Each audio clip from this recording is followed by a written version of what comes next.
ఆంధ్రప్రదేశ్ కు మంచి రోజులు వస్తున్నాయి. నిజమా అని ఆశ్చర్యపోవద్దు. నిజమే. తాను ఓడిపోతున్నట్లు జగన్ రెడ్డి ఒప్పేసుకున్నాడు. ఇక తాను మళ్లీ ముఖ్యమంత్రి అయ్యేది లేదని ఆయనకే అర్థమైనట్లుంది. అదే విషయాన్ని ఇండియా టుడే కాంక్లేవ్ లో జగన్ రెడ్డి చెప్పేశాడు. పనిలో పనిగా రాష్ట్రాన్నే కాదు తన కుటుంబాన్ని కూడా చీలిస్తున్నారని జగన్ రెడ్డి 4.5 కోట్లు ప్రజాధనం స్పాన్సర్షిప్ పెట్టి నిర్వహించిన ఇండియా టుడే కాంక్లేవ్ లో ముసలి కన్నీరు కార్చారు. షర్మిల ఇప్పుడు కాంగ్రెస్ పార్టీలోకి వచ్చారు. కానీ అంతకు ముందు ఆమె తెలంగాణలో సొంత పార్టీ పెట్టుకున్నారు. అప్పుడు ఎవరు కుటుంబాన్ని చీల్చుకున్నారు? తల్లి విజయలక్ష్మిని పార్టీ గౌరవాధ్యక్షురాలి బాధ్యతల నుంచి బలవంతంగా తప్పించి పంపించేసినప్పుడు కుటుంబాన్ని ఎవరు చీల్చుకున్నారు? కనీసం వారు వేరుగా వెళ్తున్నారని తెలిసిన తర్వాతైనా తన వైపు నుంచి వారికి వచ్చిన ఇబ్బందులేమిటో తెలుసుకొని వారిని కూల్చేద్దామనే ప్రయత్నాలు ఎందుకు చేయలేదు? వారిని కలుపుకుని కుటుంబంగా ఉందామని ఎందుకు అనుకోలేదు? షర్మిల వెళ్లిపోయి తెలంగాణలో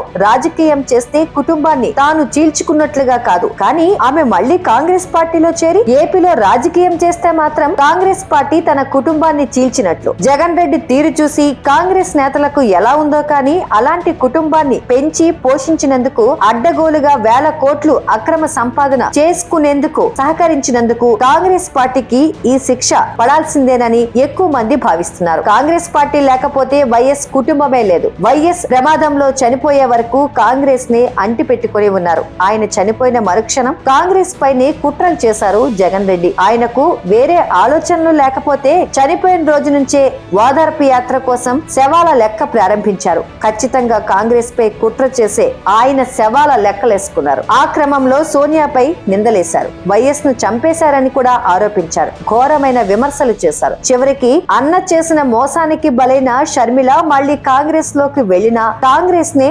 నిందిస్తున్నారు. ఏ చెట్టు మీద ఎదిగారో జగన్ ఆ చెట్టు పైనే నిందలు వేస్తున్నారు. ఆ చెట్టు నిందలు పడుతుంది. అలాంటి మైండ్ సెట్ ఉన్న వారిని ప్రోత్సహించినందుకు కాంగ్రెస్ పార్టీకి ఈ గతి పట్టాల్సిందేనని ఎక్కువ మంది అభిప్రాయం.